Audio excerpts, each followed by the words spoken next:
what I'd like to do is speak relatively briefly and then get into questions and answers. I find that much more interesting for me and probably for you as well.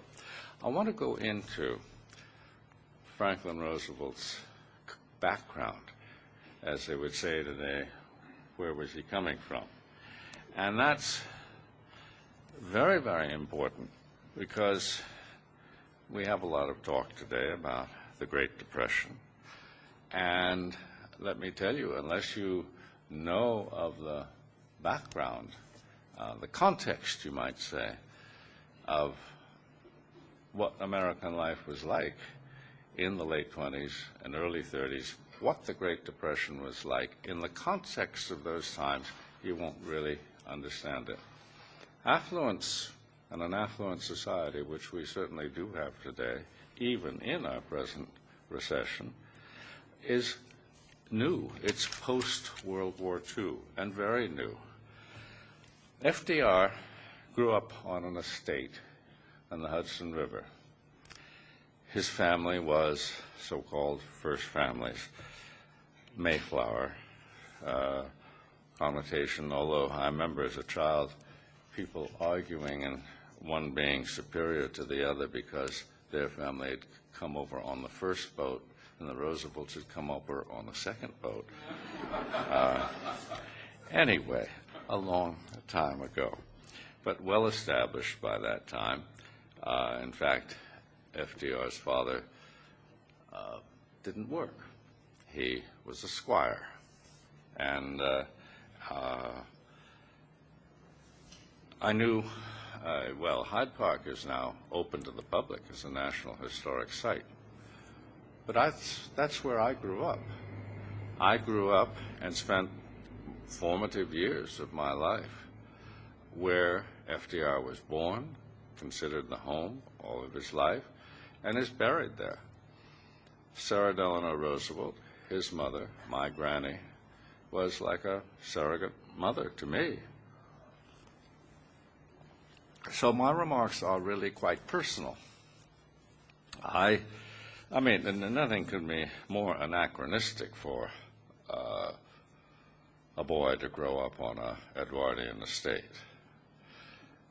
But one of the things, you know, you see pictures of FDR and you may not see it, but let me tell you, my grandfather was a typical Victorian. Underneath the ebullience, underneath the smile, underneath the politician, there was a Victorian, just like his mother. And just like my grandmother, Eleanor Roosevelt, they were all Victorians. And you could see it, for example, in my grandmother, up until the day she died, a certain manner that was unique to people who grew up in the latter part of the 19th century and into the 20th century as well.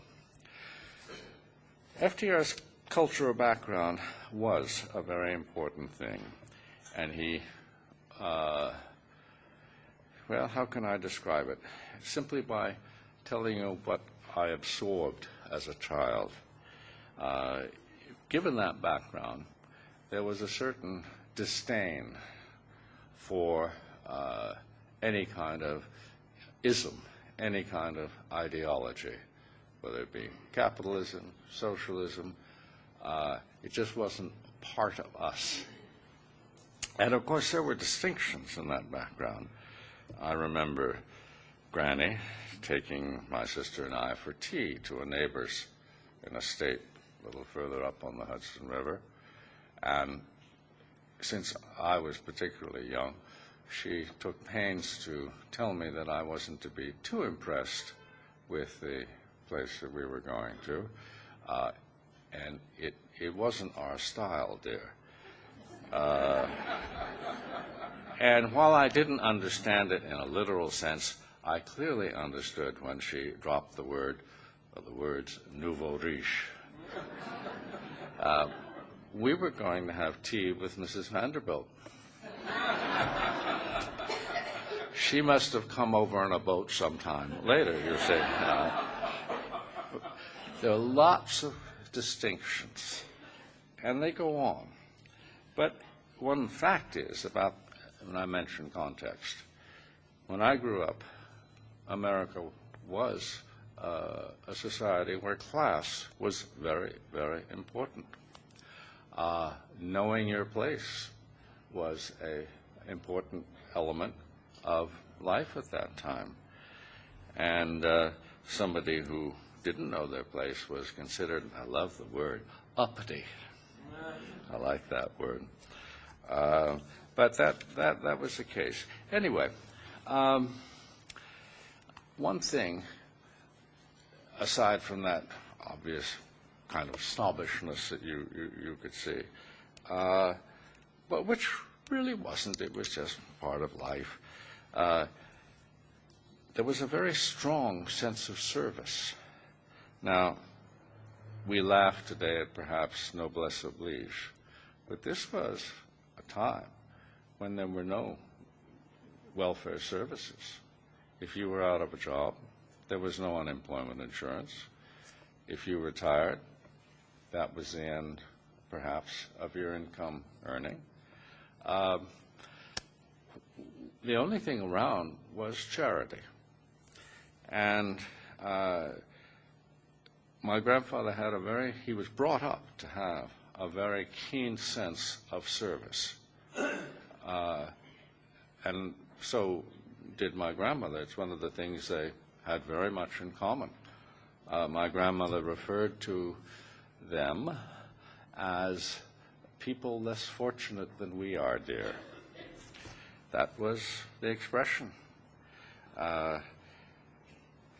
FDR got his sense of service, public service, from the Delano family, from his mother's side of the family, where it was very strong, long tradition. And I picked it also from my granny. But it was a very strong element in his life. There was also the fact in shaping of Franklin D. Roosevelt, his polio, the fact that he was crippled. And I have to put that in a context for you. This was a man who expressed very openly when he was a clerk in a law firm in New York, and he said to his fellow clerks that he wanted to be president of the United States. Simple as that. I'm sure they smirked in reply to this uppity young man. But that was his ambition. He entered politics, went into the state senate in Albany, and because he had been a strong supporter and a very vociferous and effective one, Woodrow Wilson chose him to be Assistant Secretary of the Navy, and he spent 8 years, 8 very good years. He worked very hard. He not only learned about the Navy, he learned about labor relations, because that was there were 2 assistant secretaries in the Navy then, not 20 or 30 or however many there are today. No, he worked very hard and learned a lot about administration, about government, and about leadership. In 1920, just as Wilson was, of course, finishing his second term, the Democrats didn't have much hope. But nevertheless, after a long Democratic convention, they nominated a man whose name you ought to know, Cox. James Cox, I think then from Ohio, I'm not sure, was nominated. He chose this relatively young man, Franklin D. Roosevelt, to be his running mate. And it is true there are a few pictures of Cox and Roosevelt campaigning together, but most of them are separate, because I said in an interview with the Atlanta Journal-Constitution that, and it's an old story in the family, that people said the Roosevelts like to ride in front. So The reference actually was to Theodore Roosevelt, but it carried over to FDR as well. Anyway, Cox had the sense enough to set FDR off in his own campaign train, and he went off in his. FDR crisscrossed the country. He became really a national figure in the sense of being known across the country. By the end of that campaign, he was in a position to realize his dream. He could have run in 1924, 28, or he could have waited till the Republican crest, the Republican popularity had crested, as it, Harding, Coolidge, Hoover. He could have waited until 28, 32, 36, but he was in a position to succeed in the way he very much wanted to do. 6 months after he and Cox had been defeated, FDR came down with polio and was crippled for the rest of his life. Everyone around, every politician, Al Smith, governor of the state of New York, and so forth, they were all very sorry for FDR. Well, that's the last thing he wanted to hear.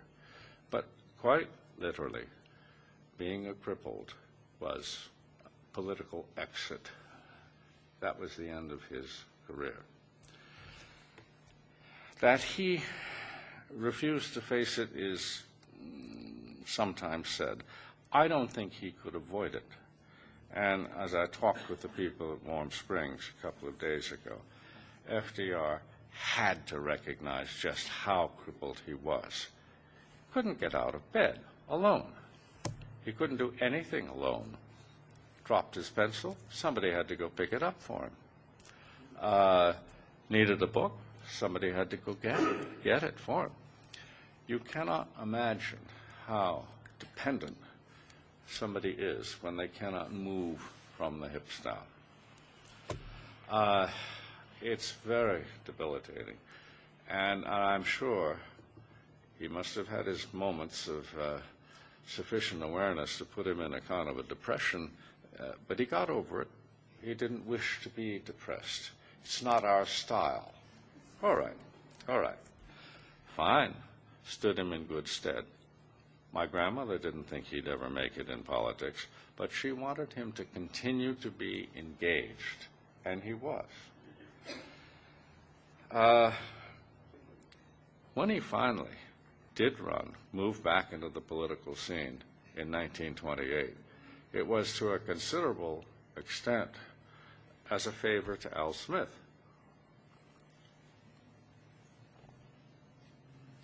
So he ran for governor. He made it by the skin of his teeth and served 2 terms, 2 two-year terms. By that time, he and his close aide, Louis Howe, had enough experience to know that all their fears about FDR's being crippled and the public's reaction, the voters' reaction to this, it didn't matter. It didn't seem to matter. They were a little afraid in 1932, in that on a national campaign, it didn't matter. And it seemed not to matter to the American people that they elected a cripple president 4 times in a row. He didn't wish to rub their noses in it, but may I tell you, he had to be aware just from daily life of the fact that he couldn't move and the fact that he was dependent on other people for all of the things that we just take for granted that moves us around during the day. And all I can say, I cannot judge, although I know historians and biographers do, that polio tempered FDR. I think so. In this specific sense, it taught him patience. It taught him to accept being defeated. And now what I mean by that is, in very literal sense, he struggled for 8 years to get some feeling back in his legs, or as he once expressed it, just to feel one of his toes wiggle, or something of that sort. Nothing. He didn't progress one iota from the time the polio finally settled, where it did. It stopped. It was coming up, and if it came up any further, it would have killed him, because it hits the heart.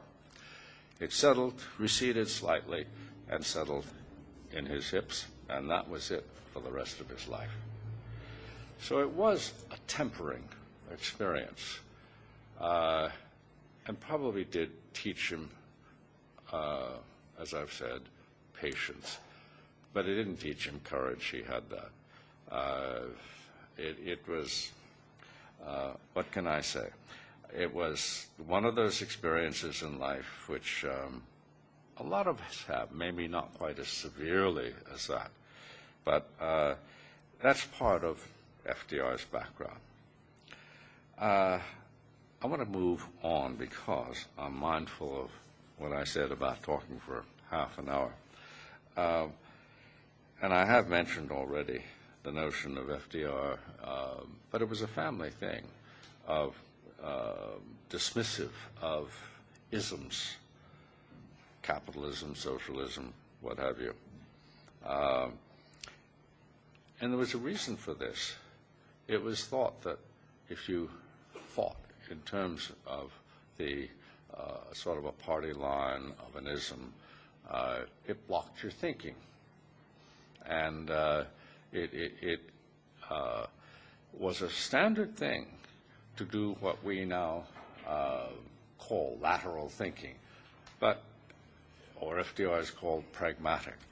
It's simply the capacity to see the relationship of things on either side rather than the rigidity that an ism or an ideology leaves you with. FDR's and my grandmother's orientation from the service, the notion of service that I have mentioned, had to do with where people were hurting, what were their problems. It was plain to see. It was not just a few cases of charity. The American people in the Great Depression, the majority of people in this country were hurting and hurting severely. The Great Depression, just a quick word on it, was much, much worse than what people are experiencing today. For people losing their mortgages, I don't wish to be dismissive of that in any way, or in any way out of a job. You only have to look at the figures. Citibank, what is it, 53,000 jobs there taking off in the next quarter? 53,000 jobs, that's one bank. I grant you a big one, but nevertheless. And it will have a downward spiral. How far down we're going to spiral, I don't know. But FDR's approach was, from the beginning, in the New Deal, starting with where people are hurting. I mention that because it's not irrelevant to the president-elect, and it was a slow slog. The first 100 days is the model held up for every subsequent president. What did they do during the first 100 days? Well, one of the things to remember, and if I may say, it's been unfair to every subsequent president. When FDR became president, and because of the Great Depression being on everybody's mind, even people on Wall Street were quite happy to give him dictatorial powers if he would please get things moving again. He refused dictatorial powers. There were people in his kitchen cabinet, as if before this, in those early days of the New Deal, who were much more ideologically oriented, wanted to see basic change in the American system, moving much more towards the kind of government intervention that you might have seen in the summer of 1945 when the Attlee government succeeded Winston Churchill, and it was a labor government, a socialist government, and quite ideologically oriented. My grandmother took me around in 1948 and showed me public housing and a whole lot of things, which she said really ignored the real needs of people. She was not keen on ideology either. But anyway, how would you describe FDR? Well, he's usually described as pragmatic. I would use the word eclectic. If that doesn't strike you, look it up. There is a difference between eclectic and pragmatic, which I think makes a lot of difference. But I mention all of that for a simple reason, that I think what FDR gave this country as president in the first, those first 100 days, but really the first 4 years of as president, was hope and confidence. And it wasn't just confidence of people, Americans, in FDR. FDR had confidence in people. It was a two-way street. And that is what came across when he spoke in his fireside chats.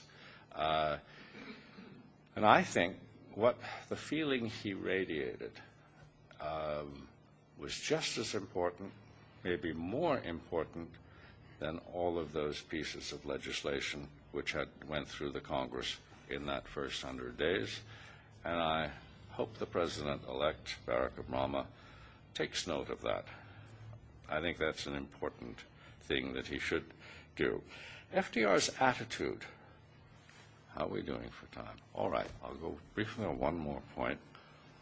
In comparison, FDR's attitude was not an intellectual one about imposing regulations for this and that.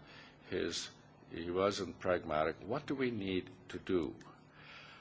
Herbert Hoover was, like his Secretary of the Treasury, Ogden Reed, a person who didn't believe in government regulation, who held the financial system, the free enterprise system, sacrosanct.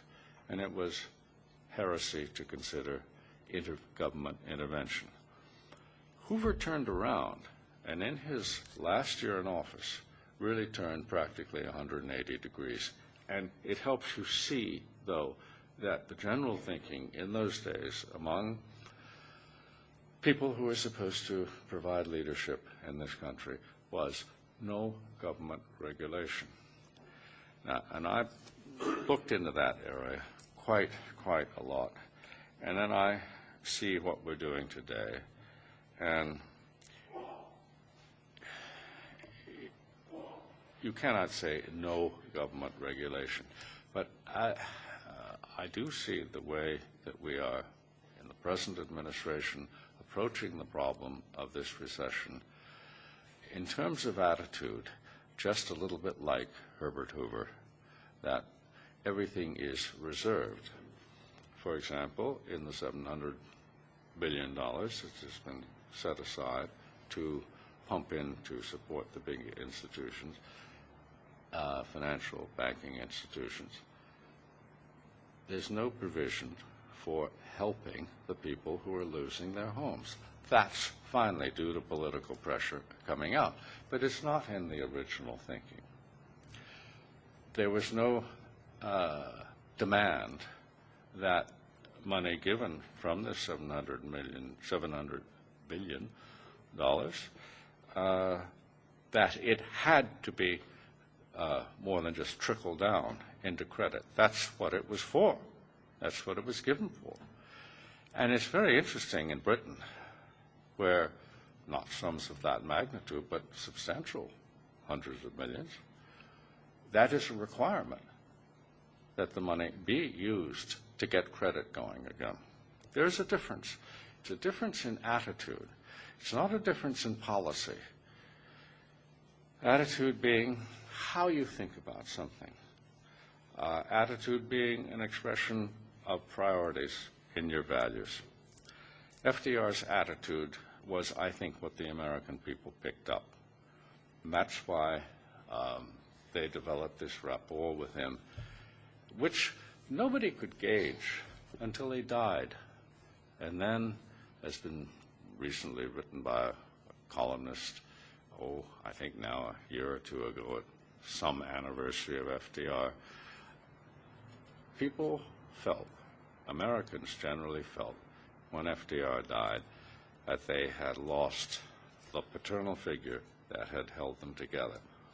I know that's difficult to grasp those words, and in a way, you can't understand it unless you experienced it. You're close to my age anyway. It's an experiential thing, and that's what he gave to this country: hope, confidence, sense of leadership. And I don't know about you, but I will be watching very closely after January 20th to see how we're doing. So let's get on to questions and answers at that stage. There's always the first question, which, yes, ma'am. You sort of hint at FDR being somewhat anti-intellectual or pragmatic. Would you elaborate a little bit on that? Yes.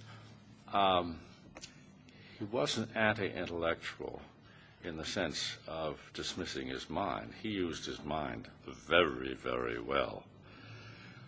But he was against using his mind in a rigid way, in a prescribed way, and he would have looked at theories as useful to get you started, to get your thinking started, not to then confine it to the theories.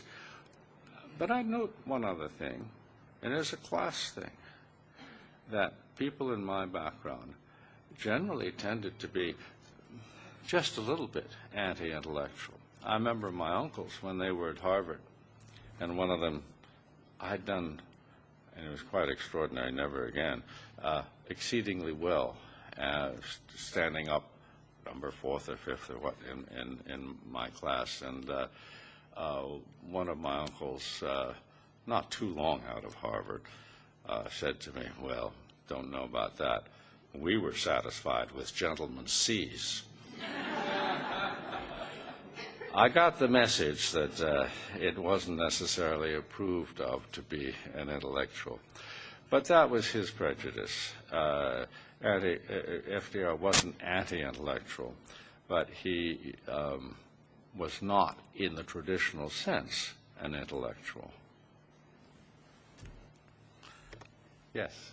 In today's Atlanta Journal-Constitution... I should have, did I repeat that question? It was a question as to whether FDR was somewhat anti-intellectual, and so you've had my answer to it. And I'll speak loudly. In today's Atlanta Journal-Constitution, you spoke of your grandmother as being, quote, a hair shirt for your grandfather. And I would love it if you would elaborate a bit. Sometimes, you know, when you do interviews, and the lady and I spoke for an hour and a half, and you get about 10 minutes, and I did use the expression, and let me explain why. The question is whether, why I use the word that Eleanor Roosevelt was, my grandmother was a hair shirt to my grandfather. Well, a hair shirt goes back to medieval times where people wore a hair shirt to as a matter of penance, or to remind them of their sins, wide variety of reasons. I mean, even Henry VIII wore a hair shirt for a while. I don't think for very long, but anyway.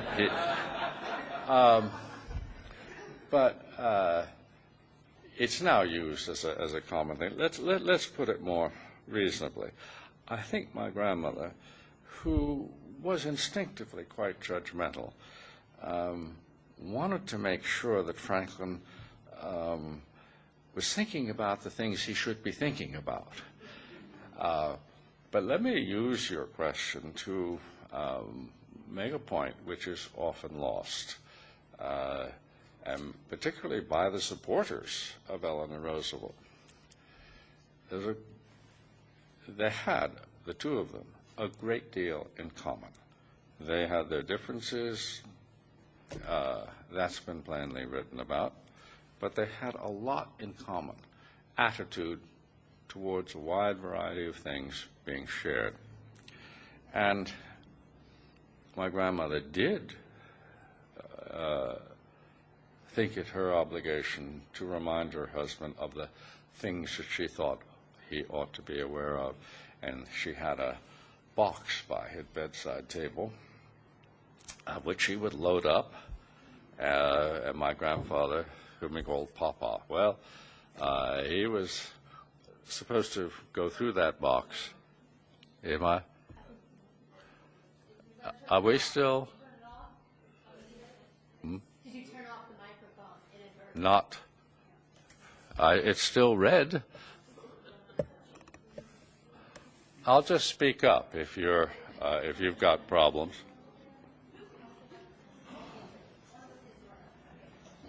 I'll just speak up. I think I can probably. Can I be heard in the back? No, we just have to turn it on, that's all. Okay.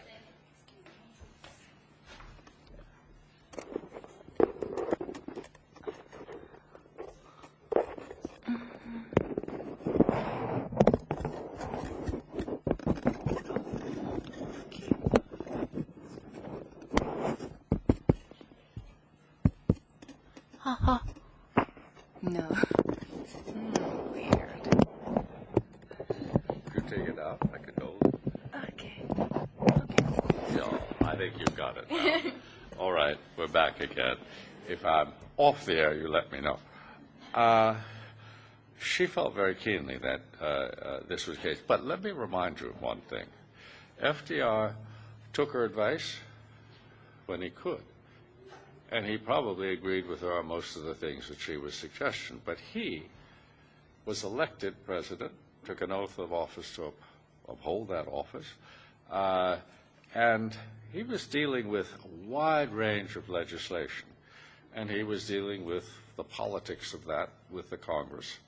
One factor I'll mention, that due to seniority, it was mostly Southern senators, for example, who were chairman of the committees. And they couldn't step out of line on a lot of social issues, which we will not go into, but are obvious. She, of course, didn't hold any public office and was free to speak out. This was very useful for FDR. She was, in a sense, testing the waters. How far could he go before he'd be over his head? And he had a particular expression that he used regarding leadership, that a leader always had to look over his shoulder and see just how far behind the people were. And you couldn't be, and I tell you, it's elementary in politics. Try and leave people behind. Try and stand up and say the right thing, and nobody's behind you. If you wish to be a political leader, there are the compromises to be made. And as to when you speak out. But she played the very useful role of not having to compromise, and she didn't. And she spoke out, and it was a very useful partnership. During the war, she was a hair shirt in this sense, and this is the way I actually meant to describe it. FDR became more and more tired. He worked 7 days a week, often 15, 16 hours a day, and his health was declining. He was having heart problems, so forth, as we now know. But so he had less patience to cope with these things. He limited the number of papers she could put in the box in an evening. And he once, which is a scene described in some detail in my book because I wanted to get the record straight, he once was dismissive of my grandmother and immediately regretted it. I know because my mother was part of the scene. He took the papers my grandmother had and threw them over to my mother and said, "You handle these, sis," which was her nickname. But my grandmother and grandfather made it up immediately. Anyway, it's all in the book. You can read about that. So it was a hair shirt in the sense of somebody who felt keenly that she should be reminding her husband of what he ought to be doing. Yes, sir. So much is made of FDR as president during the Depression, but not enough is made of him and what a fantastic job he did to run the Second World War. I mean, to think two ocean navies, Europe, Japan, the atomic bomb, the B-29, everything just came together, and I doubt very few politicians could have been as successful as he was in running the Second World War. You're right to point that out. I haven't mentioned it, focusing on the Great Depression. What often, speaking historically, what often makes a president is a crisis. If you look back and you want to identify 3 or 4 or 5 of the most important, the most successful presidents, all of them had a crisis. FDR had 2, the Great Depression and the war you mentioned. My favorite book on that subject is Eric Larabee's Commander-in-Chief. And, but it's now, must be 20 years old. There are other books since then. FDR had a particular style in running the war, which is very different than Winston Churchill's. Churchill went to Sandhurst, the British West Point, and he was right up to his eyebrows in strategy and how the armed forces could, and he had a hard time. I mean, his generals, admirals, had a hard time with him. He'd been First Sea Lord and so forth.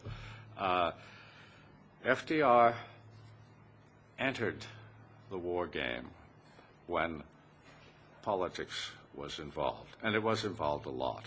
I mean, you couldn't consider the invasion of North Africa without considering the attitude of Vichy France. Would they step back and allow it to happen?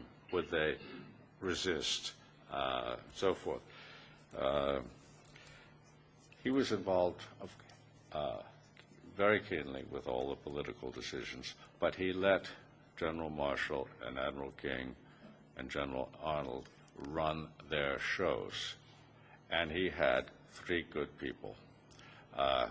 We don't have time to go into actually how I did. I will go into one factor because it's not irrelevant today.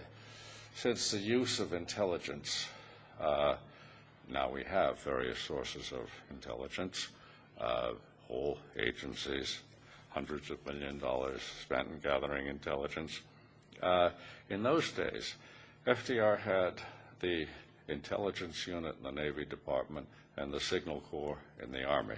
It was a relatively simple and primitive gathering of intelligence. He didn't think that the assessments that he was getting, the boiled down information, was terribly good. He didn't think that he was getting the information he needed. So he asked for all of the raw data to be sent to him. After supper, and this I record in my book, after supper every night, he went upstairs to his study and he read the day's intelligence reports, in addition to having spent the day in the office. So he was an active commander-in-chief, but not active in the day-to-day operation. And in contrast, if you would read through it, would be Winston Churchill's involvement. In fact, he was, and named himself, Minister of Defense in addition to Prime Minister. But FDR had a style and an attitude, and he could work with, well, and did, with people like George Marshall and Ernie King and Hap Arnold. Yes? I noticed today that the government is, this $700 billion bailout, and all the money that is being put to try to get things right. And I guess the federal government is having to go further into debt to do this. Did this same sort of thing happen in the 30s? Yes, the government did go into debt. If that is of interest to you, go back and read John Maynard Keynes' letter to FDR in the late 30s. You'll find it in the correspondence between Felix Frankfurter and FDR at that time. It has to do with economic theory, which is far above my head, as to how much money should be pumped in. And it is said generally that FDR's pulling back from pumping money into the economy in 1937 and 38 partially plunged the U.S. back into a recession. That's what's said.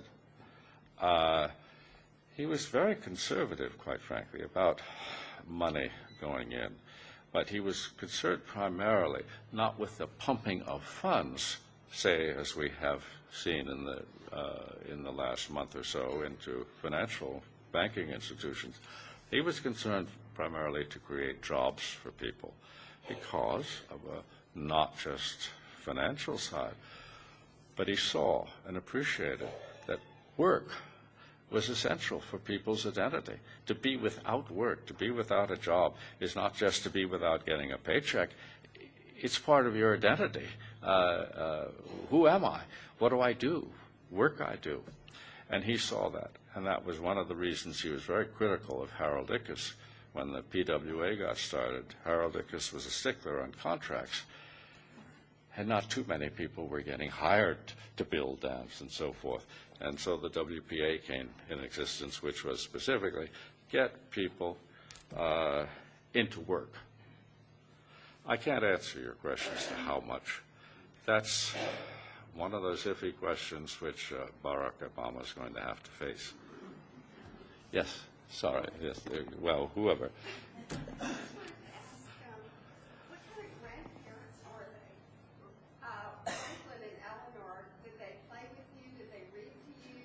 I mean, what kind of people were they as grandparents? Well, I could get off the hook of that question very easily by telling you it's in a lot of detail in my book. But one of the things which I did speak about in this interview I mentioned earlier, that my grandfather was very easy to be with. My grandmother was a little less easy to be with. She was a wonderful grandmother, and in many ways, I would say the most influential person in my life. But she didn't have that easy manner which FDR did. And she was always very, very concerned. But her own children, my uncles and mother, were all aware that they didn't get from their mother a certain feeling that they would have liked. But to give you one rationale for that, she didn't grow up. She'd never received it. How was she going to give it? And that's what any psychological counselor would tell you. If a person hasn't received and experienced easy love coming back and forth, it's very difficult to do it with your own kids. So, you know, I'm not repeating the questions, but I think it's going to be fairly obvious what I'm answering. When your grandfather died, it was discovered that your mother had made the relationship with the lady that he was... Arrangements, I think you might say. Arrangements and so forth. What was said amongst the family, and from your mother's point of view, and from your grandmother's point of view, and what was your relationship with your grandmother after your grandfather passed away, and what was your mother's relationship with your grandmother? I mean, since she was the... Again, I could get off the hook by telling you it's in great detail. The reason it's in great detail is that a lot's been written about that. But since my mother was very much involved, I have the details of that. But basically it was this. FDR enjoyed the company of Lucy Mercer. He enjoyed the company of a lot of other people. He enjoyed the kind of repartee that Jimmy Roosevelt's first wife, who was my godmother, Betsy, then became Betsy Whitney.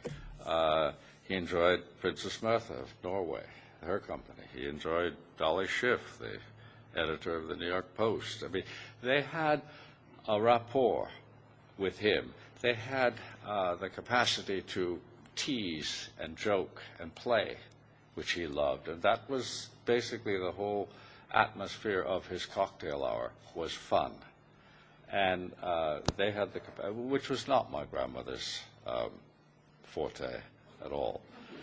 And she knew it. And she worked in her study until dinner was ready, that she'd come in and join the cocktail hour for 3 or 4 minutes, and you could sort of see a little bit of a wet blanket descending. However, to be serious in my reply to you, FDR was, in those last years, quite lonely.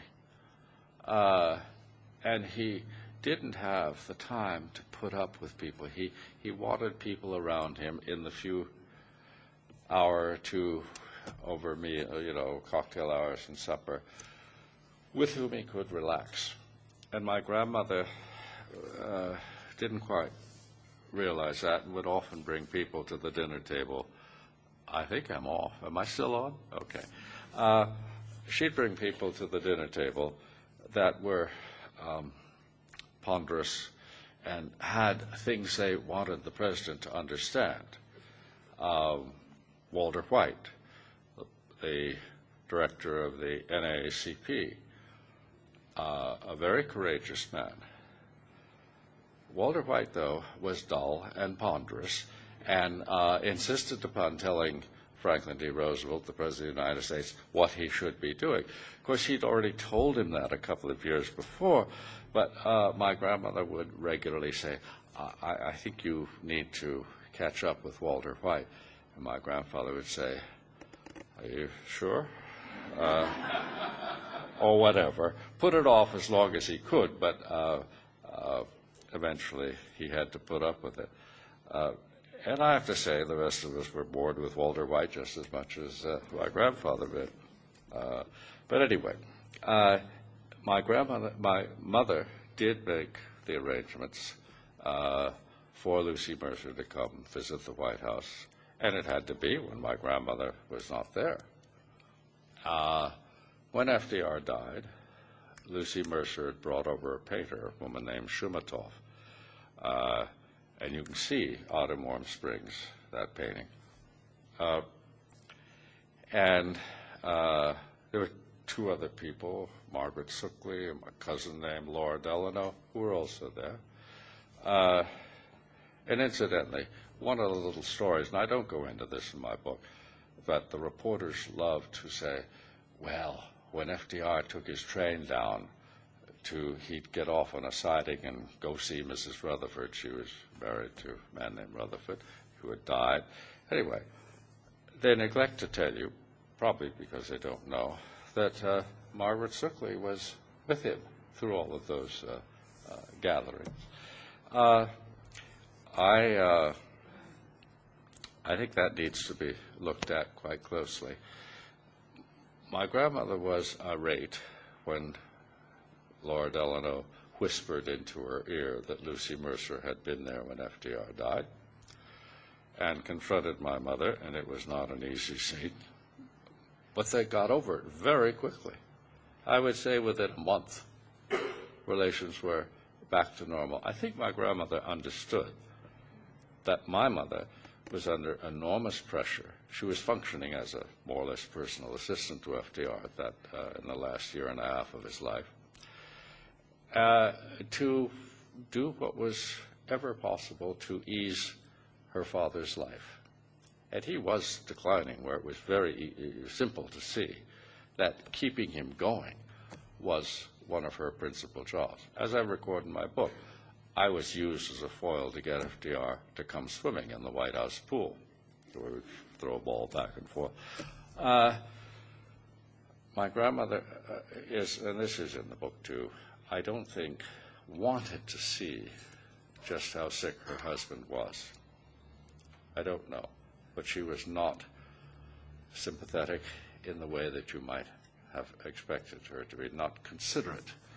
FDR didn't want sympathy from anybody under any circumstances. That was not his style. But not to be as aware as she might have been. And this was pretty plain.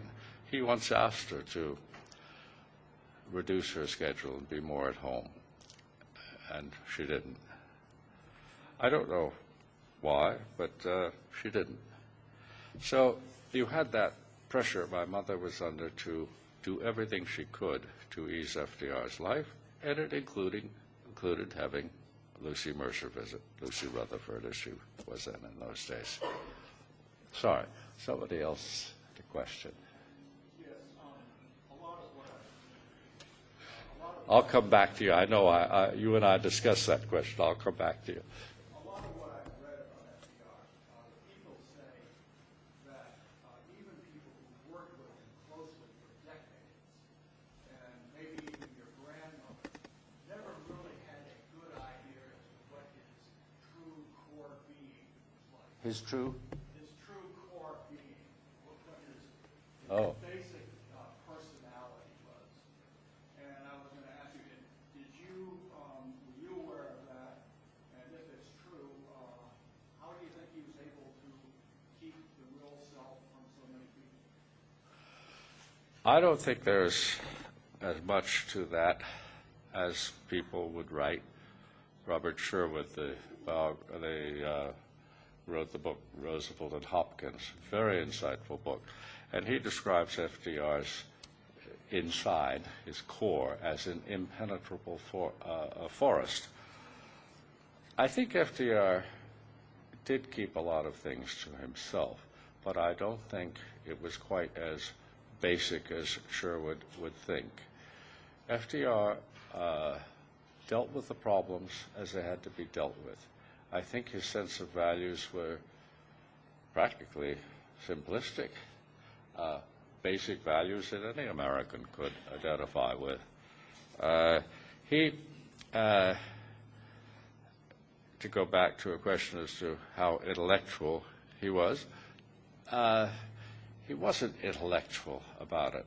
So I tend to think that he played his cards close to his chest, but that wasn't cards as to how he was really thinking, as if there were some core values that he would not reveal.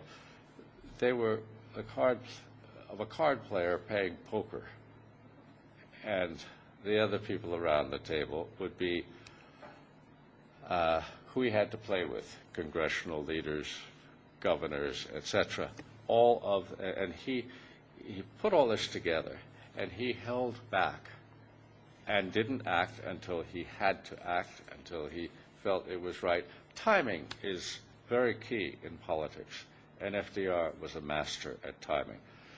I don't think it had to do with as much as people would say with this impenetrable force. I don't think, yes, he wasn't that open, but I don't think he wanted to share a lot of things. And I think, frankly, going back to the polio, that he just got in the habit of not sharing how he was really feeling. He wanted to maintain himself as exuberant, up, and it worked for him. But I frankly think he had to face the fact of the limitations of being crippled. I don't think it was as big a thing as Robert Sherwood would make of it. Yes, ma'am. Up on the balcony.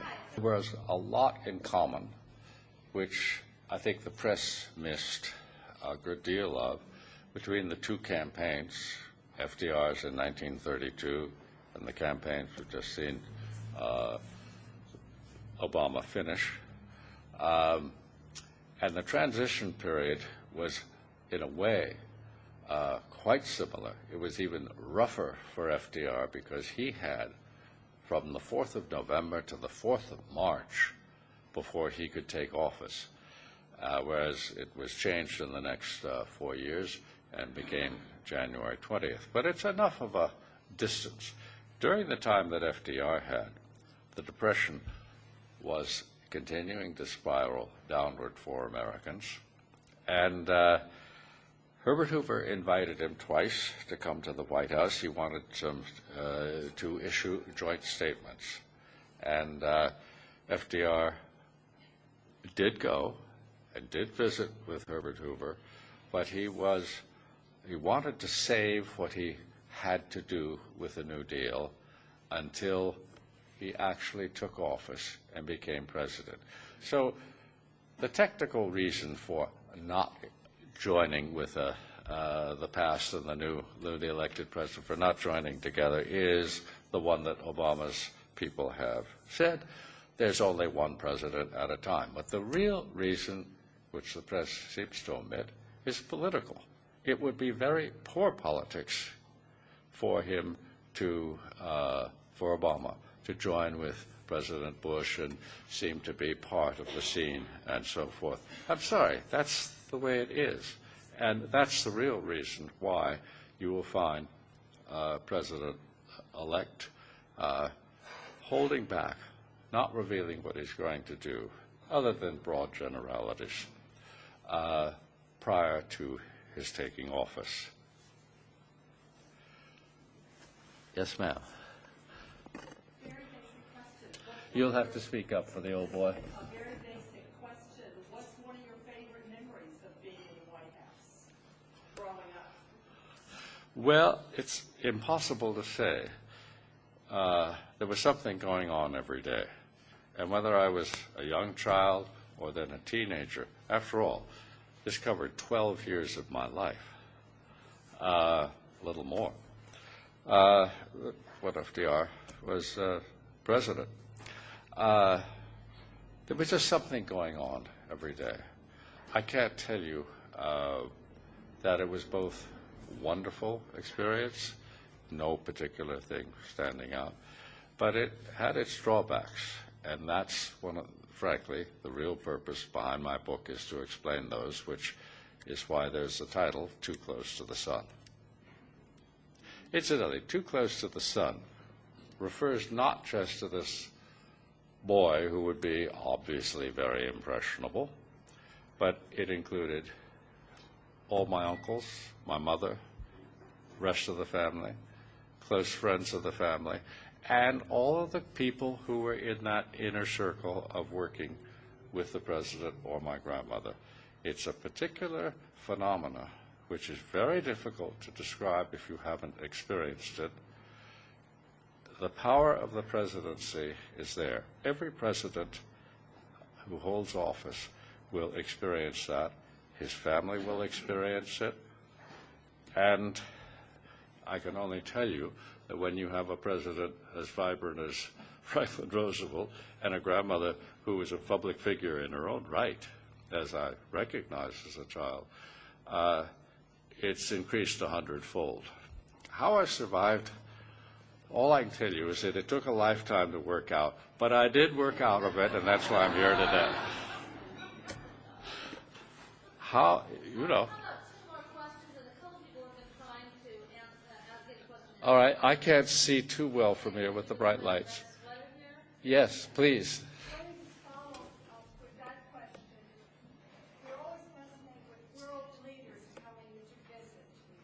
World leaders? World leaders. Yes. Do you have memories of certain world leaders visiting the White House? Did your grandparents enjoy entertaining world leaders, or was it a chore? I guess you might say that by the time I was 7, I'd met everybody there was to meet. Well, I know that sounds, and it is a joke, but the fact is that I don't wish to meet any celebrities. I don't particularly, I've known, comparable people and in a way, so it's both funny but reality that I'd met everybody there was to meet at a very young, and by the time, well, there were other people, say during the war, for example, and I was a big Navy buff, following on with my grandfather from early on. But as a teenager, I remember walking down the long hall in the family quarters in the second floor of the White House, and my grandfather's study was on the south side, lovely, oval, large room. And there was this admiral sitting outside in the chair, but I recognized him, Admiral Halsey. Bull Halsey is his name. And so I was in military school uniform, so I plopped down in the chair across, and while I was reasonably shy, still was so delighted, told him who I was, and that I guessed he was Admiral Halsey. He said, yes, indeed. And we had a marvelous conversation until this voice emerged from FDR's study. Come in, Bill. And that was the end of my conversation with Admiral Halsey. But, I did meet everybody. I stood in line with my grandmother in receptions and could do it at a very early age. I was very well-mannered. Yes, sir. Along that same line, politicians. I'm from Tennessee, and there was a congressman by the name of Joe L. Evans. If you recall that name or that person, could you tell us about him? And if not, what was the most prominent politician that came in there, the most personality, that was the most interesting that you can remember that came from Congress? Well, the most interesting person I ever met, and I was pretty young, because he was later assassinated, was Senator Huey Long, Louisiana. And he not only visited the White House, but he was up at Hyde Park. And he was sitting on my grandfather's right, down at one end of the table, and my great-grandmother was up at the other end of the table. And Huey Long was a character. Had he lived, he might well have provided FDR with some serious political competition as a populist if he'd drawn together with Townsend and other figures at that time. But here he was with this big flamboyant tie and so forth. And my great-grandmother, presiding at the table, said in a whisper, one that could be heard round the table, "Who is that dreadful man sitting next to Franklin?"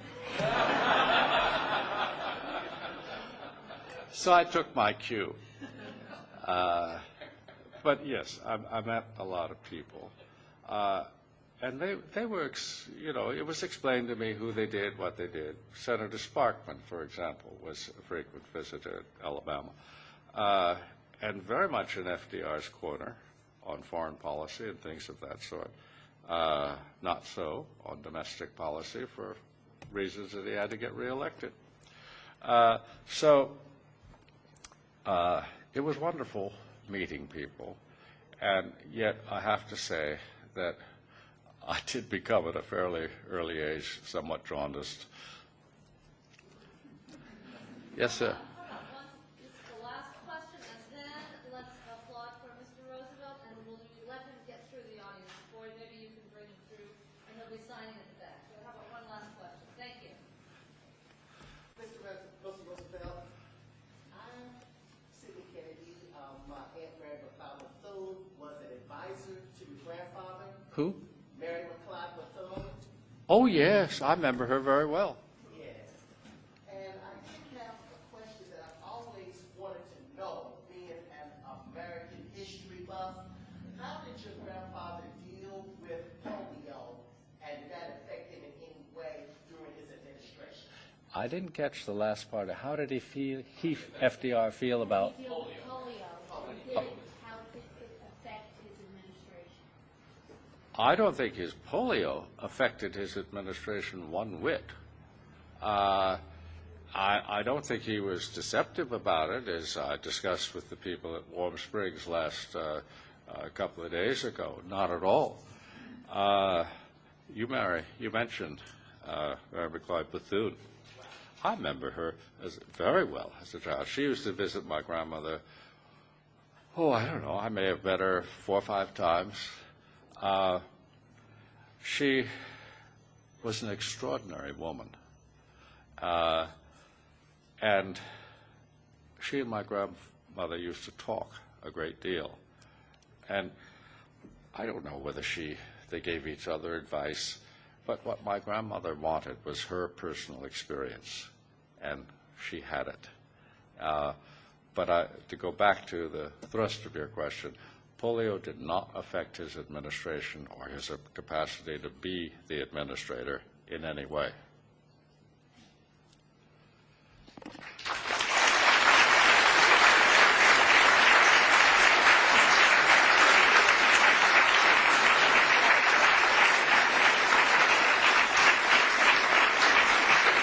Thank you very much.